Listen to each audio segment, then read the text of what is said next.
Hello friends, my name is Rahul Khan Gautam and in this lecture we will start with the Indian polity और भारतीय राज व्यवस्था। और ये आपका जो लेक्चर होगा लेक्चर फर्स्ट होगा। और आज के लेक्चर में हम लोग डिस्कस करेंगे salient feature of Indian constitution. Salient feature of Indian constitution, भारतीय संविधान की विशेषताओं के बारे में। और इसको डिस्कस करने से पहले हम लोग इसका थोड़ा बैकग्राउंड देख लेते हैं कि भारतीय संविधान कैसे बना, किनके द्वारा बनाया गया और कौन कौन सी कमेटी को इस्टेब्लिश किया गया था। तो सबसे पहले है कि भारतीय संविधान बनाने से पहले संविधान सभा को स्थापित किया गया था, संविधान सभा को इस्टेब्लिश किया गया था। और इस संविधान सभा का जो आइडिया था, संविधान सभा का आइडिया जो सबसे पहली बार किसके द्वारा दिया गया, ये आपका 1934 में आइडिया ऑफ कॉन्स्टिट्यूएंट असेंबली, संविधान सभा, ये किसके द्वारा लाया गया, ये एम.एन. रॉय के द्वारा लाया गया। एम.एन. रॉय जो थे ये क्या थे, ये कम्युनिस्ट जो मूवमेंट था उसके प्रचारक थे या उसके फाउंडर कह सकते हैं आप एम.एन. रॉय को। फिर इसके बाद 1935 में इसको कांग्रेस ने इसकी कॉन्स्टिट्यूएंट असेंबली की, संविधान सभा की जो डिमांड थी ये शुरू कर दी। और किस चीज़ के लिए, ये संविधान को बनाने के लिए 1935 में आईएनसी ने इसकी डिमांड की पहली बार, first time Indian National Congress demanded constituent assembly to frame the constitution of India. Then उसके बाद क्या हुआ, ये जो डिमांड थी आपकी कब एक्सेप्ट की गई, ये 1940 में ब्रिटिश गवर्नमेंट ने इस डिमांड को माना। और ये आपका बोला जाता है, इसको अगस्त ऑफर बोला जाता है, ठीक है, अगस्त ऑफर 1940। तो ये आप याद रखिएगा। और फाइनली आपका जो कॉन्स्टिट्यूएंट असेंबली बनी थी ये 1946 में इसको बनाया गया था। ये आपका किसके द्वारा, ये कैबिनेट मिशन आया था 1946 में, कैबिनेट मिशन। उसके बाद संविधान सभा को इस्टेब्लिश किया गया था। तो ये चीज़ें आपको याद रखना है। और उसके बाद देखिए कई सारी कमेटियाँ बनाई गई थी। जैसे आपका मेन कमेटी थी ड्राफ्टिंग कमेटी। ड्राफ्टिंग कमेटी के जो चेयरपर्सन थे वो कौन थे, doctor B R. Ambedkar. Drafting committee में कौन था इसका चेयरपर्सन, डॉक्टर बी.आर. अम्बेडकर, ठीक है। और आपका फंडामेंटल राइट कमेटी बनाई गई थी, इसके चेयरपर्सन थे आपके सरदार पटेल। और इसके अंदर भी कई सारी कमेटियां थी, सब कमेटी बनाई गई थी जिसमें जे.बी. कृपलानी भी थे। और आपका प्रोविंशियल कमेटी थी, इनके कौन थे, इनके भी सरदार पटेल थे। और यूनियन पावर कमेटी थी, ये किसके द्वारा, ये आपके जवाहरलाल नेहरू के द्वारा चेयर की जा रही थी। तो ये चीज़ें आपको थोड़ा इन शॉर्ट याद रखिएगा। इसके बारे में हम लोग डिटेल में एक बार डिस्कस करेंगे क्योंकि ये काफ़ी बड़ा टॉपिक है। और देखिए संविधान को बनाने में कितना समय लगा था, ये आपका 2 साल 11 महीने 18 दिन। तो ये चीज़ भी आप याद रखिए, बेसिक चीज़ है ये। तो 2 साल 11 महीने 18 दिन। और संविधान को हमने कब अडॉप्ट किया, 26 नवंबर 1949। और लागू कब किया गया, 26 जनवरी 1950 में। 26 नवंबर को हमने क्या किया, इसको अडॉप्ट किया था। और 26 जनवरी 1950 को इसको लागू किया गया था। तो ये चीज़ें आप बस मोटा मोटा आप याद रखिए फ़िलहाल। तो अब आगे देखते हैं कि सैलिएंट फीचर इंडियन कॉन्स्टिट्यूशन के कौन कौन से हैं। देखिए भारतीय संविधान जो है ये आपका पूरे वर्ल्ड में सबसे बड़ा लिखित संविधान है। और इसको पूरे वर्ल्ड के कॉन्स्टिट्यूशन जो हैं इन हर जगह से कुछ ना कुछ इसको लिया गया है, कुछ ना कुछ इसके फीचर्स अडॉप्ट किए गए इंडियन कॉन्स्टिट्यूशन में। लेकिन फिर भी ये क्या है, इंडियन कॉन्स्टिट्यूशन है, सबसे अलग माना जाता है। इसमें कई सारे ऐसे फीचर्स हैं जो वर्ल्ड के कई सारे कॉन्स्टिट्यूशन से इसको अलग बनाता है। तो पहला देखते हैं इसमें, the Indian constitution is unique it's content and spirit. तो ये क्या है, आपका बहुत अद्वितीय है, यूनिक टाइप का इंडियन कॉन्स्टिट्यूशन है। और ये आपका जो मेनली लिया गया है बोरो किया गया है from the almost every constitution of the world. तो जैसा आपको पता है कि ये संविधान के कई सारे फीचर्स हैं, जैसे आपका फंडामेंटल राइट है, फंडामेंटल ड्यूटी है, इमरजेंसी है, ये सारे कहाँ से, ये देखिए almost every constitution of the world, यहाँ से मतलब संसार के कई सारे जो संविधान है मुख्य मुख्य देशों सबसे कुछ ना कुछ लिया गया है। तो constitution of India has a several feature that distinguish it from the constitution of other countries. देखिए हर जगह से बोरो किया गया है, फिर भी इसमें ऐसे कई सारी फीचर्स हैं जो कि दूसरों से हमें अलग बनाता है। ठीक है, नेक्स्ट है आपका, it should be noted at the outset that a number of original feature of the constitution as adopted in 1949 have undergone a substantial change. तो बोला जा रहा है कि देखिए जो भी हमारा 1949 26 हमने कब अडॉप्ट किया, 26 नवंबर 1949 में हमने कॉन्स्टिट्यूशन को अडॉप्ट किया था। ठीक है, इसके बाद जो भी हमारा मूल कॉन्स्टिट्यूशन बना था उसके बाद अभी तक इसमें कई सारे बदलाव किए जा रहे, कई सारे अमेंडमेंट हो चुके हैं। तो मूल रूप से ये काफ़ी चेंज हो गया है। और इसमें मेनली जो अमेंडमेंट हुआ है इसमें देखिए आपका 7th अमेंडमेंट हुआ है। 7th अमेंडमेंट आपका क्या था, रीऑर्गेनाइजेशन ऑफ स्टेट था, और भी कई सारी चीज़ें थी। रीऑर्गेनाइजेशन ऑफ स्टेट था, रीऑर्गेनाइजेशन ऑफ स्टेट, कई सारे स्टेट को बनाया जा रहा था किस बेसिस पे, लिंग्विस्टिक बेसिस पे। और सबसे पहला कौन सा स्टेट बनाया गया था, ये आंध्रा बनाया गया था, आंध्र प्रदेश। तो ये चीज़ें आपको याद रखिए, ये एग्ज़ाम में पूछा गया है कि सबसे पहला स्टेट था भाषाई आधार पे कौन बना है, Andhra Pradesh. 42nd amendment most important, इसको क्या बोला जाता है, मिनी कॉन्स्टिट्यूशन भी बोला जाता है, मिनी कॉन्स्टिट्यूशन। इसको भी हम लोग डिटेल में डिस्कस करेंगे। 44th 1978 में आया ये आपका 1978। 73rd से क्या आया आपका, पंचायती राज आया। 74th, ऐसे कई सारे हुए हैं, 101 हुआ है। तो ये आपका मेजरली थे, इनके द्वारा क्या हुआ, संविधान में सब्सटेंशियल चेंज हुआ, कई बदलाव देखने को मिले हैं।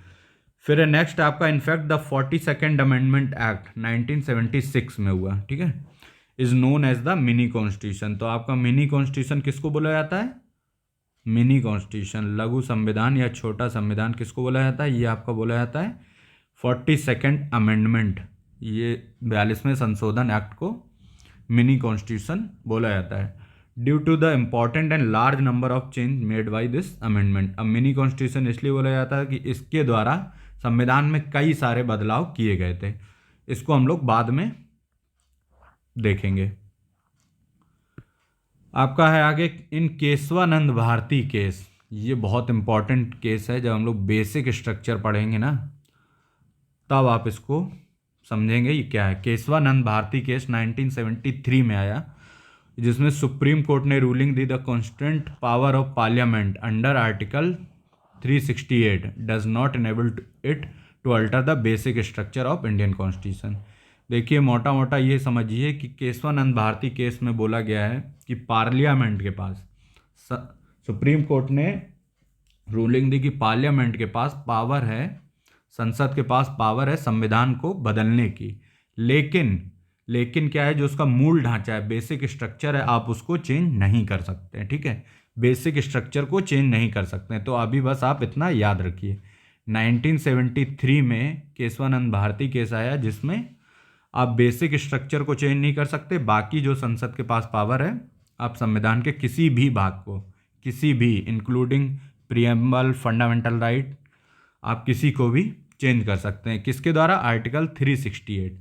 आर्टिकल 368 आपका क्या है, पावर टू अमेंड, संसद के पास संशोधन करने की शक्ति है। और ये आपका पार्ट 20 है, सिर्फ सिंगल आर्टिकल है, ये भी याद रखिएगा। पार्ट 20 बेसिक स्ट्रक्चर की जब बात करेंगे तो ये आपका बार बार आएगा, 368 और आर्टिकल 13, आर्टिकल 13, 368, इन्हीं में मेनली लड़ाई हो रही थी। अब आगे देखते हैं। अब है आपका salient feature of the constitution. देखिए आपका बेसिक फंडामेंटल है कि जब आप इसको समझ लेंगे ना तो आपको कॉन्स्टिट्यूशन की एक समझ हो जाएगी। ठीक है। उसके बाद जो भी आगे जो टॉपिक होंगे वो ईजिली आपको समझ में आएंगे। ये आपका बेसिक फंडामेंटल है। तो आपका पहला फीचर है आपका लेंदिएस्ट लेंदिएस्ट रिटन कॉन्स्टिट्यूशन। ये क्या है? जो इंडिया का कॉन्स्टिट्यूशन है, संविधान है, ये क्या है? वर्ल्ड का सबसे बड़ा संविधान है, वो भी लिखित। लेंदिएस्ट है, बहुत वृहत आकार है इसका, ठीक है। तो इसीलिए इसको ये सबसे बड़ा रिटन कॉन्स्टिट्यूशन है, जान लीजिए, all over the world written constitution. तो कॉन्स्टिट्यूशन क्या है आपका? इसको दो भागों में बांटा जा सकता है। पहला है आपका रिटन और दूसरा अनरिटन। रिटन है आपका जैसे अमेरिका का है, इंडिया का है। अनरिटन आपका ब्रिटिश कॉन्स्टिट्यूशन। ब्रिटिश कॉन्स्टिट्यूशन क्या है? ये अनरिटन है, ठीक है। The constitution of India is the lengthiest of all written constitution of the world. It is very comprehensive, elaborate and detailed document. तो इसको बोला जाता है कि जो भारतीय संविधान है ये काफ़ी बड़ा है, लंबा है, वृहत है, ठीक है। और ये पूरे जितने भी आपके वर्ल्ड के कॉन्स्टिट्यूशन है सबसे बड़ा है। तो और ये काफ़ी कॉम्प्रिहेंसिव है, डिटेल्ड डॉक्यूमेंट है, बहुत एलेबोरेट करके इसमें चीज़ें एक्सप्लेन करके बताई गई हैं, इसीलिए इसको लेंथीएस्ट डॉक्यूमेंट बोला जाता है। अब देखते हैं originally 1949 the constitution contained a preamble 395 article divided into 22 parts and 8 schedule. अब देखिए 1949 में जब हमने इसको एडॉप्ट किया था, क्या था? 26 नवंबर, बार बार आपको बता रहा हूँ 26 नवंबर ये क्या है, हमने अडॉप्ट किया था। और 26 जनवरी को संविधान लागू हुआ था 1950 में, ठीक है। तो 1949 में जब ये बना था, सॉरी, हाँ, 1949 में जब इसको अडॉप्ट किया तो इसमें कितने आर्टिकल थे? 395, 395। और इसको 22 भागों में डिवाइड किया गया था, 22 पार्ट थे। तो इसके देखिए 22 पार्ट हैं अब। और उस वक्त आपकी 8 शेड्यूल थी, अभी कितनी है? 12 शेड्यूल हैं इसमें। इंडियन कॉन्स्टिट्यूशन में 12 शेड्यूल हो गए और यहाँ पे आपके 25 पार्ट हो गए। तो ये अभी अब 22 ही। तो मूल रूप से इसमें 22 पार्ट थे। बट प्रेजेंटली क्या, it consist of preamble about 448 article divided into 25। तो अभी क्या है, प्रियम्बल भी है, 25 पार्ट हैं और 12 शेड्यूल हो गए हैं। कई सारी 8 के बाद 4 शेड्यूल इसमें बढ़ाई गई थी, 9 शेड्यूल, 10th, ऐसे करके। आगे देखते हैं। आप देखिए रीज़न क्या है कि इतना बड़ा डॉक्यूमेंट क्यों है हमारा, इतना बड़ा कॉन्स्टिट्यूशन क्या है। एक तो सबसे बड़ी चीज़ है कि हमारी पॉपुलेशन बहुत है, ठीक है, हमारी पॉपुलेशन बहुत है। दूसरा जियोग्राफिकल फैक्टर भी है कि इंडिया जो है काफ़ी बड़ा देश है, इसीलिए हर चीज़ के लिए एक अपने अलग अलग लॉ बनाए गए हैं। और डाइवर्स है, यहाँ पे हर धर्म के लोग रहते हैं, इसीलिए डाइवर्सिटी है, इसीलिए यहाँ पे उनके लिए भी लॉ बनाए गए हैं। तो इसीलिए क्या है, ये बहुत डिटेल डॉक्यूमेंट हो जाता है। तो पहला है आपका जियोग्राफिकल फैक्टर है, vastness of the country and diversity, तो ये मेन रीजन है। दूसरा the influence of the government of India, 1935 act. देखिए एक चीज़ और है कि जब भारतीय संविधान बना तो हमने बोला था कि कई जगहों से हमने कई सारे फीचर्स को अडॉप्ट किया था, जिसमें आपका जो मेन है गवर्नमेंट ऑफ इंडिया एक्ट 1935। इसके बारे में हम ऑलरेडी डिस्कस कर चुके हैं, आप प्लेलिस्ट में जाइए, जितने भी एक्ट हैं आपको सब ऑलरेडी पढ़ा चुका हूँ। तो गवर्नमेंट ऑफ इंडिया एक्ट 1935 में 1935 को हमने अडॉप्ट किया, जो कि एक बहुत बल्कि डॉक्यूमेंट था, ठीक है। इस एक्ट में हमने इसको कॉन्स्टिट्यूशन में इंक्लूड किया है, तो एक वन ऑफ द रीज़न ये भी था। नेक्स्ट है आपका single constitution for the both and centre and state. अब देखिए ये भी एक रीज़न है कि भारतीय संविधान क्या है आपका, या सेंटर हो या स्टेट, दोनों के लिए सिंगल है। लेकिन कई कंट्रीज़ में, आपका अमेरिका में या कहीं अमेरिका में, वहाँ क्या है, अपना सेंटर का अलग कॉन्स्टिट्यूशन है और स्टेट का अलग कॉन्स्टिट्यूशन है, डबल सिटीजनशिप भी है। तो ये रीजंस हैं। दूसरा है dominance of the legal luminaries in the constituent assembly. और ये रीज़न है आपका कि देखिए जो कॉन्स्टिट्यूंट असेंबली थी, संविधान सभा थी, उसमें जो मोस्टली लोग थे वो क्या थे, उनका जो बैकग्राउंड था वो बेसिकली लीगल बैकग्राउंड था, सब एडवोकेट थे। इसीलिए बोला जाता है कि अपना जो डॉक्यूमेंट है, अपना जो संविधान है, ये इन सारे कारणों की वजह से काफ़ी बड़ा हो गया है। नेक्स्ट देखते हैं drawn from the various sources. तो अभी हमने देखा था कि हमारा जो संविधान है कई सारे फीचर्स जो हैं कई देशों से लिए गए हैं। The constitution of India has borrowed most of its provision from the constitution of various other countries as well as the from the government of India act 1935। 1935 act से लिया गया और दूसरा हमने कई सारे फीचर्स कई सारे देश के संविधान से लिया गया। बट इसको क्या बोलते हैं, बी आर अम्बेडकर जी बोलते हैं, proudly acclaimed that the Constitution of India has been framed after ransacking all the known constitution of the world। तो उनका मानना था कि हमने जो भी आपके उस वक्त बड़े बड़ी कंट्रीज़ थे या जहाँ डेमोक्रेसी थी, तो वहाँ से हमने वो सारे फीचर्स लिए हैं। तो काफ़ी हमने मतलब रिसर्च करके सारी देशों से हमने कई सारे फीचर्स लिए हैं। नेक्स्ट है आपका the philosophical part of the constitution. Philosophical part of the constitution, fundamental right and DPSP, directive state of policy, directive principle of state of policy, derive their inspiration from the American and Irish constitution respectively. तो हमने fundamental right ये कहाँ से लिया है, US constitution से लिया है, ठीक है। और डीपीएसपी कहाँ से लिया है, ये आयरलैंड से लिया गया है, ठीक है। तो ये आप याद रखिए, पूछ लेता है छोटे एग्जामों में कि डीपीएसपी कहाँ से लिया है, आयरलैंड से। फंडामेंटल राइट यूएस से लिया गया आपका, है ना। और आपका देखिए ब्रिटिश कॉन्स्टिट्यूशन से क्या लिया गया, हमने लिया पार्लियामेंट्री गवर्नमेंट। जो हमारे यहाँ गवर्नमेंट के दो टाइप होते हैं ना, पार्लियामेंट्री एंड प्रेसिडेंशियल, तो हमने पार्लियामेंट्री गवर्नमेंट को अडॉप्ट किया। तो ये कहाँ से लिया गया, ब्रिटिश कॉन्स्टिट्यूशन से। Rule of law, rule of law ये भी लिया गया आपका ब्रिटिश कॉन्स्टिट्यूशन से, ठीक है। Single citizenship, single citizenship, cabinet system, ये हमने लिया है कहाँ से, बाई कैमरलिज्म, ये सारा हमने कहाँ से लिया, ब्रिटेन से लिया है, ठीक है। अब यूएस से क्या क्या लिया हमने, फंडामेंटल राइट था। दूसरा आपने लिया है कि independence of judiciary, independence of judiciary, independence of judiciary, न्यायपालिका की स्वतंत्रता, जुडिशियल रिव्यू, ये सब अभी हम पढ़ेंगे। हम लोग जुडिशियल रिव्यू बेसिक स्ट्रक्चर में पढ़ेंगे, बहुत डिटेल में पढ़ेंगे। जुडिशियल रिव्यू के लिया गया, ठीक है। फिर आपका क्या लिया गया, इम्पीचमेंट लिया गया, किसका, हाई कोर्ट जजेस का एंड सुप्रीम कोर्ट जजेस का। इम्पीचमेंट ऑफ प्रेसिडेंट, तो इम्पीचमेंट जितना लिया गया ये कहाँ से, यूएस से लिया गया, ठीक है। फ्रेंच कॉन्स्टिट्यूशन से हमने क्या लिया, ideas of liberty, equality, fraternity. तो ये चीज़ आप देख लीजिएगा, ठीक है।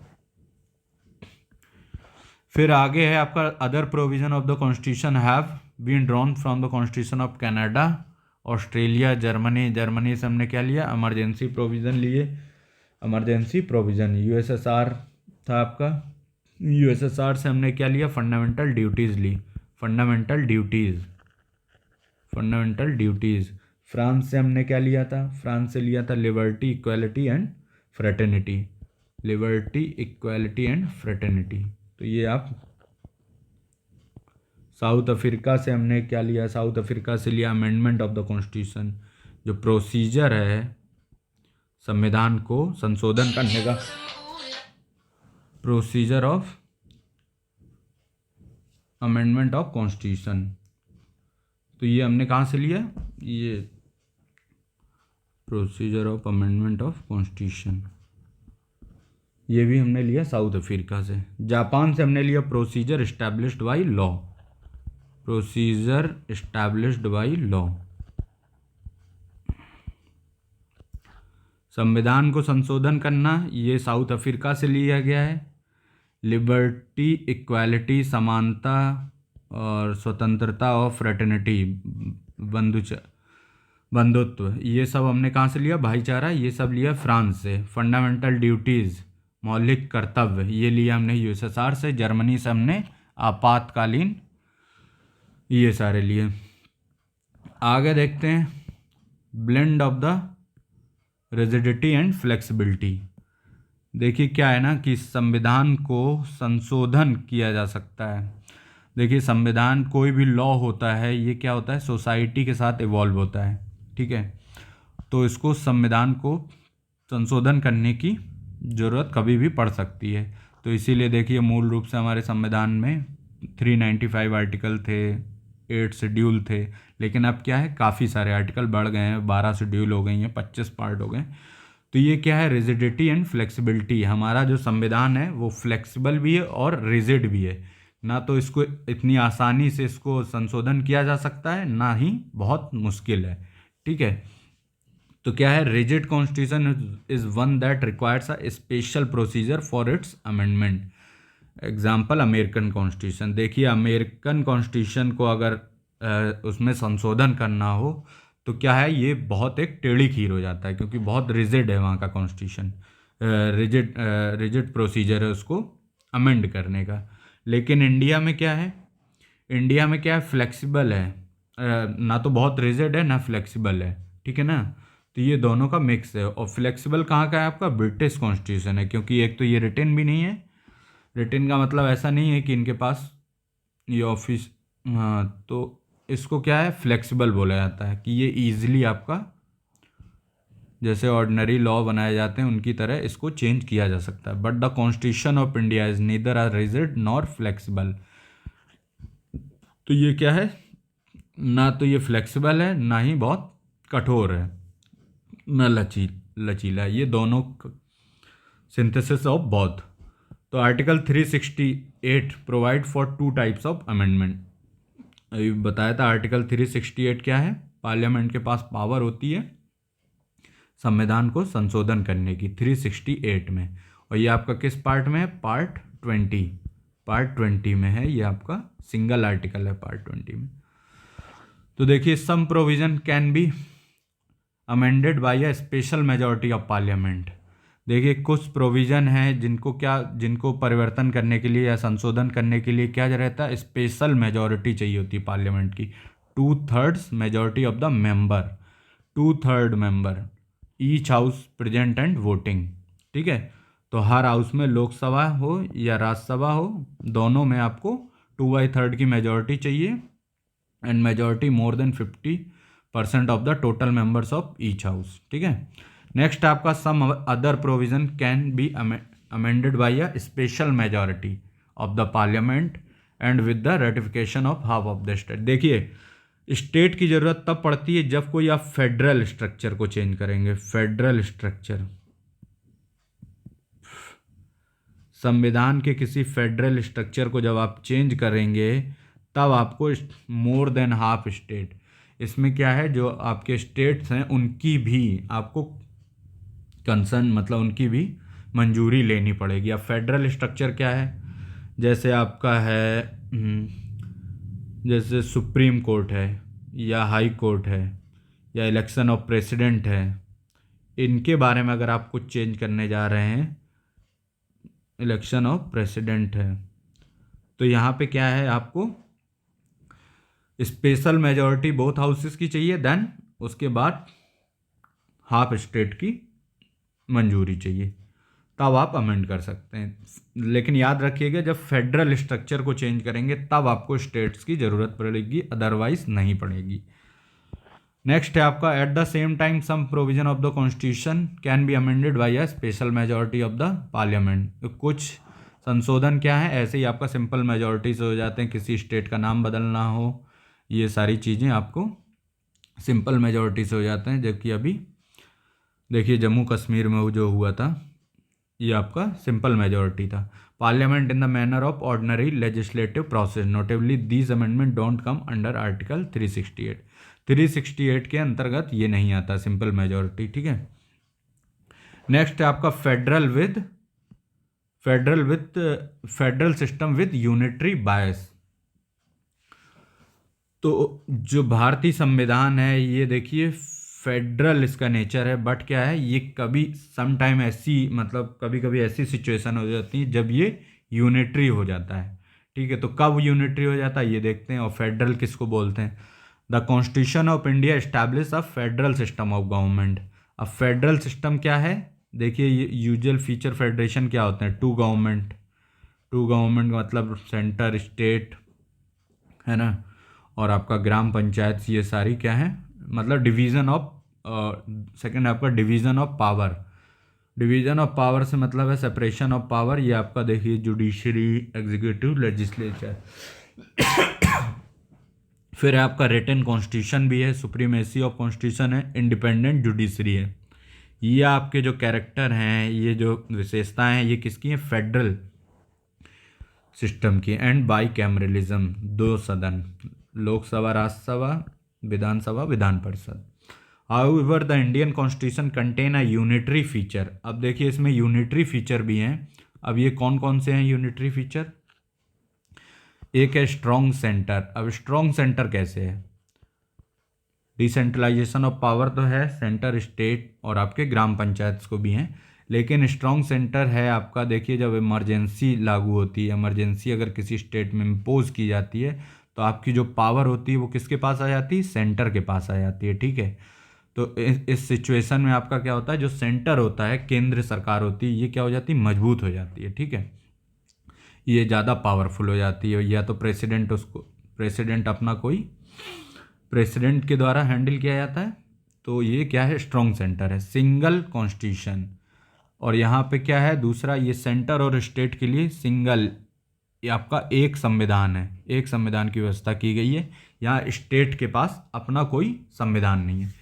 तो ये चीज़ें क्या दिखाता है कि आपका जो यूनिटरी बायस है आपका, ठीक है, वैसे फेडरल कैरेक्टर है, फेडरल सिस्टम है, बट यूनिटरी बायस है, कभी कभी ये सेंटर को ज़्यादा पावर दे देता है। इंटीग्रेटेड जुडिशरी, आपका जुडिशरी एक ही है। ऑल इंडिया सर्विसेज भी हैं। ऑल इंडिया सर्विसेज में आपकी कौन कौन सी सर्विस आती हैं, IAS, IPS, then IFS, forest service. Forest service को बाद में इंक्लूड किया गया 1963, ये भी आप याद रखिए, 1963, और इसको 1966 में ये लागू किया गया था। ठीक है, और आईएएस को पहले क्या बोला जाता था, आईसीएस बोला जाता था, इंडियन पुलिस सर्विस को आईपी बोला जाता था, ये भी आप याद रखिएगा। ठीक है, इसको बाद में जब देश आज़ाद हुआ तब इसको चेंज किया गया था, ICS has been change into IAS and IP change into IPS. अब देखिए जो फेडरेशन शब्द है ये कहाँ संविधान में कहीं भी मेंशन नहीं है। ठीक है, federation, the Indian constitution has been variously described as a federal in form but unitary in spirit, a quasi federal by K C Wheare. तो देखिए किसने क्या कहा ये भी याद रखिए, केसी वेयर ने क्या बोला, इसको क्वाजाई फेडरल बोला इंडियन कॉन्स्टिट्यूशन को। तो ये चीज़ देख लीजिएगा। नेक्स्ट है आपका parliamentary form of government. Parliamentary form of government मतलब संसदीय प्रकार की। The Constitution of India has opted the British parliamentary system of government rather than the presidential system of government। देखिए इसका एक अलग टॉपिक भी आएगा, लेकिन अभी देख लीजिए जो गवर्नमेंट होती है वो दो टाइप की होती है। ठीक है, एक तो पार्लियामेंट्री, एक प्रेसिडेंशियल। प्रेसिडेंशियल गवर्नमेंट होती है, ये कहाँ पे होती है, ये आपका जैसे अमेरिका है एग्जाम्पल, यहाँ पे जो आपका हेड ऑफ द गवर्नमेंट होगा वो कौन होगा, प्रेसिडेंट होगा, president, head of the government. Parliamentary form of government में क्या होता है, जैसे आपका ब्रिटिश है, ठीक है, इंडिया हो गया, हमने यही अडॉप्ट किया, इसके पीछे रीज़न भी थे, तो हमने इसको अडॉप्ट किया। अब इसमें क्या है, जो आपका हेड ऑफ द गवर्नमेंट होगा, हेड ऑफ द गवर्नमेंट होगा, ये प्राइम मिनिस्टर होगा, और हेड ऑफ द स्टेट जो होगा, हेड ऑफ द स्टेट जो होगा ये कौन है, ब्रिटिश में आपका किंग हो गया, क्वीन, और आपके इंडिया में कौन हो गया, ये प्रेसिडेंट हो गया। ठीक है, और यहाँ पे इनका क्या काम है, ये नॉमिनल हेड होते हैं बस। ठीक है, रियल एग्जीक्यूटिव पावर जो होती है वो किसके पास होता है, पीएम के पास होती है, प्रधानमंत्री के पास होती है, और काउंसिल ऑफ मिनिस्टर्स के पास होती है। तो कॉन्स्टिट्यूशन हमारी जो इंडिया ने, संविधान ने किस तरह की गवर्नमेंट को अडॉप्ट किया, ये पार्लियामेंट्री गवर्नमेंट को अडॉप्ट किया, क्योंकि हमारे लिए थोड़ा इजी भी था क्योंकि ब्रिटिशर्स थे जो हमारे ऊपर रूल कर रहे थे, और उस सिस्टम को हम लोग देख भी रहे थे, उसको यूज़ किया था, इसलिए काफ़ी इजी था, इसलिए हमने पार्लियामेंट्री फॉर्म ऑफ गवर्नमेंट को ऑप्ट किया था। नेक्स्ट है आपका farmer based on the cooperation and coordination between legislature and executive. जो आपका पार्लियामेंट्री सिस्टम होती है वो क्या होता है, कोऑर्डिनेशन से काम करती है, किसके, लेजिस्लेटिव और एग्जीक्यूटिव। लेकिन जो आपका जुडिशरी होती है वो तो इंडिपेंडेंट होती है। एंड प्रेसिडेंशियल सिस्टम में क्या होता है, doctrine of separation of power between two organs. ठीक है, आपका लेजिस्लेचर और एग्जीक्यूटिव क्या होंगे, ये अपने अपने स्पेयर में, अपनी अपनी फील्ड में काम करेंगे। ये प्रेसिडेंशियल गवर्नमेंट का सिस्टम है। Parliamentary system is also known as Westminster. इसको क्या बोला जाता है, वेस्टमिनिस्टर भी बोला जाता है, और responsible government and cabinet government भी बोला जाता है। तो अगर कोई भी आए तो आपको याद रखना है 3 नामों से, वेस्टमिनिस्टर, रिस्पॉन्सिबल एंड कैबिनेट। अब वेस्टमिनिस्टर क्यों बोलते हैं, देखिए वेस्टमिनिस्टर जो है एक सिटी है, कहाँ पे, ये आपका है ब्रिटेन में। तो ये आपका एक वेस्टमिनिस्टर एक सिटी है जहाँ पे वहाँ क्या है, पार्लियामेंट, आपकी पार्लियामेंट सिचुएटेड है, इसीलिए। और वेस्टमिनिस्टर में काफ़ी चीज़ें हैं, बकिंगम पैलेस भी है आपका, इनका पार्लियामेंट है, इसीलिए इसको वेस्टमिनिस्टर बोला गया है। तो ये चीज़ भी ध्यान रखिएगा।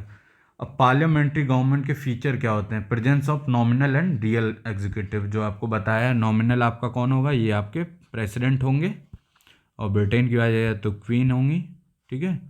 और रियल एग्जीक्यूटिव कौन होगा, रियल एग्जीक्यूटिव आपका पीएम होगा, ठीक है। रियल एग्जीक्यूटिव ये नॉमिनल हेड होते हैं, बस नाम मात्र के लिए, इनके नाम पे शासन हो रहा होता है। तो रियल एग्जीक्यूटिव आपके पीएम होते हैं। मेजॉरिटी पार्टी रूल करती है, ठीक है। पार्लियामेंट्री गवर्नमेंट में जो भी आपकी मेजॉरिटी पार्टी होगी वही सरकार बनाएगी। जस्ट लाइक अभी देख रहे हैं आप, बीजेपी है सत्ता में, तो ये क्या मेजॉरिटी पार्टी थी ना। तो ये majority, collective responsibility of the executive to legislate.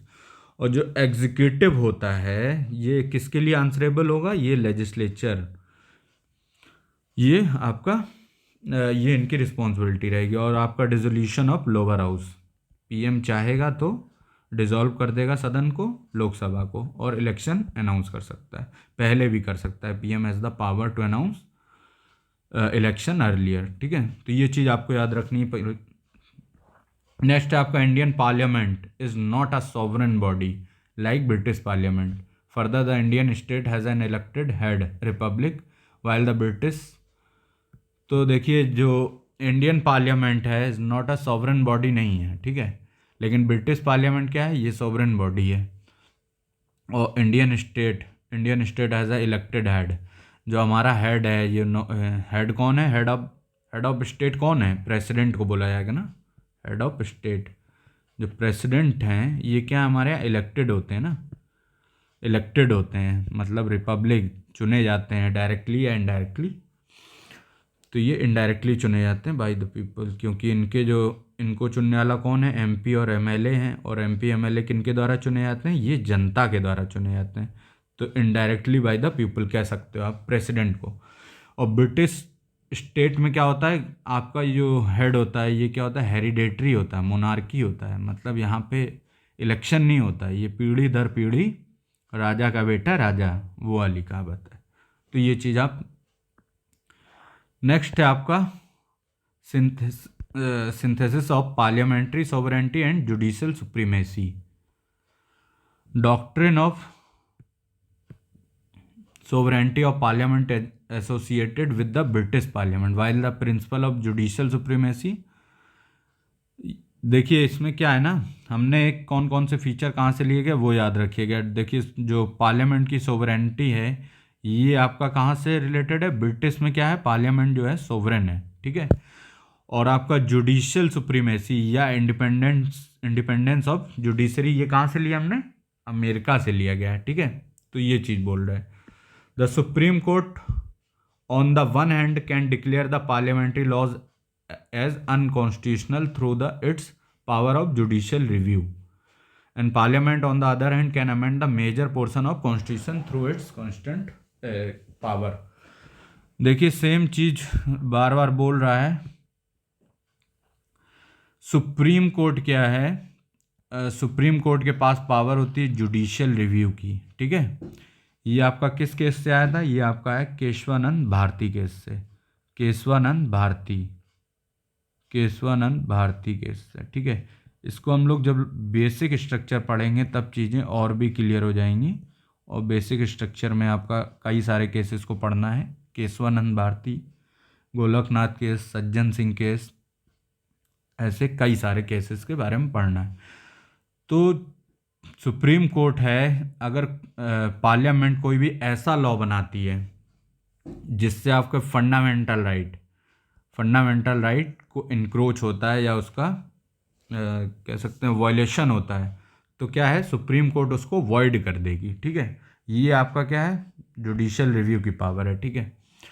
और पार्लियामेंट के पास भी पावर है, पार्लियामेंट के पास पावर है कि आर्टिकल 368 संसद को पावर है संविधान में संशोधन करने की, तो उसके माध्यम से वो क्या कर सकती है, संविधान को संशोधित कर सकती है।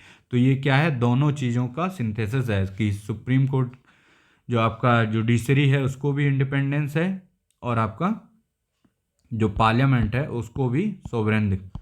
तो इसीलिए नेक्स्ट है आपका इंटीग्रेटेड एंड इंडिपेंडेंट जुडिशरी, कि आप इंडिपेंडेंस ऑफ जुडिशरी कहाँ से लिया गया? ये आपका लिया गया अमेरिका से, ठीक है, America. Indian constitution establish a judicial system that is integrated as well as independent.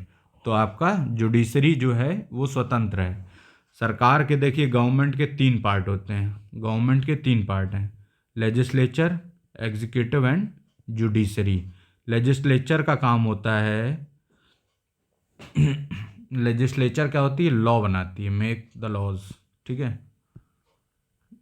Executive जो होता है ये कार्यपालिका इसको बोलते हैं, एग्जीक्यूटिव ये इम्प्लीमेंट करता है लॉ को, इम्प्लीमेंट, ठीक है। और जुडिशरी क्या होती है, इंटरप्रिटेशन करती है लॉज का, ठीक है, या उसको गार्डियन ऑफ कॉन्स्टिट्यूशन भी बोलते हैं। तो ये गवर्नमेंट के 3 पार्ट हैं। तो आपका ये लेजिस्लेचर एंड एग्जीक्यूटिव ये साथ में मिलके काम करते हैं, बट जो जुडिशरी है इसको क्या इंडिपेंडेंट बनाया गया है, ठीक है। The single system of court enforce both the central laws and as well as the state laws unlike in USA। तो आपका जो भी जुडिशरी है उस जो भी आपके लॉज होंगे उनको इन्फोर्स किया जाएगा, चाहे स्टेट हो या सेंटर में हो, कहीं भी। लेकिन US में, अमेरिका में ऐसा नहीं है। जो भी आपका फेडरल जुडिशरी के माध्यम से आपका फेडरल लॉज को इम्पोज किया जाता है, और स्टेट लॉज के माध्यम से स्टेट लॉज को स्टेट जुडिशरी के द्वारा इन्फोर्स किया जाता है। तो ये आपका था silent feature of Indian constitution. इसके बाद भी हैं, लेकिन लेक्चर काफ़ी बड़ा हो जाएगा, तो आगे हम लोग इसके साइलेंट फीचर को अगले लेक्चर में कंटिन्यू करेंगे और उसका क्रिटिसिज्म भी पढ़ेंगे, ठीक है। तो ये आज पे यहीं पे ख़त्म करते हैं, और अगर वीडियो अच्छा लगा हो तो प्लीज़ चैनल को सब्सक्राइब कीजिएगा। चैनल का नाम है गौतम अकेडमी, और आपको इसका जो PDF है वो इंस्टाग्राम चैनल पे मिल जाएगा, उसका लिंक नीचे दिया गया है, गौतम अकेडमी। और प्लीज़ अगर कोई भी क्वेरी हो और अगर आपको कोई डाउट हो तो प्लीज़ कमेंट करके ज़रूर बताएं। Okay, thank you.